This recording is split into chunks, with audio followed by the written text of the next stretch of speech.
Vendor ए और vendor B. एक जो फल बेचने वाला है वो वेंडर ए है और जो दूसरा वो कौन सा है, वेंडर बी है। अब उन्हें उसका नाम तो पता नहीं था तो उन्होंने उसको नाम क्या दे दिया, वेंडर ए और वेंडर बी। ठीक है, तो वेंडर ए के पास कितने मैंगोज हैं, बुक में से देख के बताओ। 458। ठीक है, और दूसरे वाले वेंडर के पास मैंगोज कितने हैं, 351। ठीक है, अब ऑरेंजेस पे आ जाते हैं हम। वेंडर ए के पास कितने ऑरेंजेस हैं, 267। और वेंडर बी के पास कितने ऑरेंजेस हैं, 395। तो उसके पास भी मैंगोज हैं, इसके पास भी ऑरेंजेस हैं, दोनों के पास दोनों चीजें हैं, लेकिन उसके पास थोड़े हैं, उसके पास दोनों के पास अलग अलग हैं, एक जैसे नहीं है। ठीक है, तो अब हमें इसके क्वेश्चंस दे रखे हैं, आंसर द फॉलोइंग क्वेश्चंस।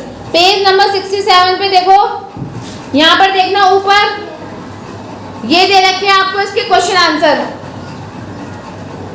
ठीक है, इसी से रिलेटेड हमें, इस टेबल से रिलेटेड हमें ये वाले क्वेश्चन आंसर दे रखे हैं। ठीक है, अब हमसे क्या पूछ रहे हैं क्वेश्चन नंबर 1 में, how many mangoes are there in all. कितने मैंगोज है टोटल। ऑल का मतलब क्या होता है, टोटल। और उसने हमें ये नहीं पूछा कि वेंडर ए के पास कितने हैं या वेंडर बी के पास कितने हैं, वो कह रहे हैं कि टोटल कितने हैं। तो आप मुझे काउंट करके बताओ टोटल कितने हुए। 458। तो हम क्या करेंगे इसमें, 458 में 351 को प्लस करेंगे, तब हमें पता चलेगा कि टोटल कितना है। समझ में आ गया। मैं भी आपको ब्लैक बोर्ड पे कराऊंगी, मैं आपको सिर्फ ओरल बता रही हूँ अभी। उसके बाद बी वाले सेकंड वाले क्वेश्चन में क्या पूछ रहे हैं, हाउ मेनी ऑरेंजेस। अब वो ऑरेंजेस पूछ रहे हैं कि टोटल ऑरेंजेस कितने हैं। उसके लिए भी हमें क्या करना पड़ेगा, इन दोनों ऑरेंजेस को प्लस करना पड़ेगा। समझ में आ गया। क्वेश्चन 3 क्या पूछ रहा है, वो ये वाला, how many fruits does vendor A have in all. हाँ, वो पूछ रहे हैं वेंडर ए के पास दोनों जो फ्रूट्स थे, एक वेंडर ए के पास ऑरेंजेस भी हैं और मैंगोज भी हैं, तो पूछ रहे हैं कि वो दोनों कितने टोटल, वो कितने ऑल है।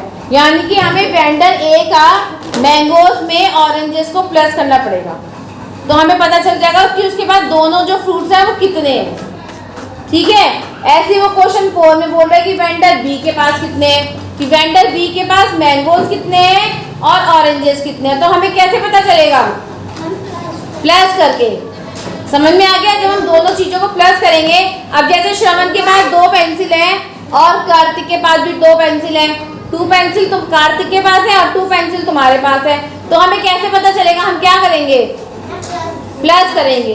2 और 2 में प्लस कर देंगे तो हमें क्या पता चल जाएगा कि तुम दोनों के पास 4 पेंसिल है। समझ में आ गया। तो ऐसे प्लस करने का पता चलता है। जब हमें टोटल पता करना हो तो हमें क्या करना पड़ता है, प्लस करना पड़ता है, जिससे हमें पता चल जाए कि टोटल कितने हैं। ठीक है।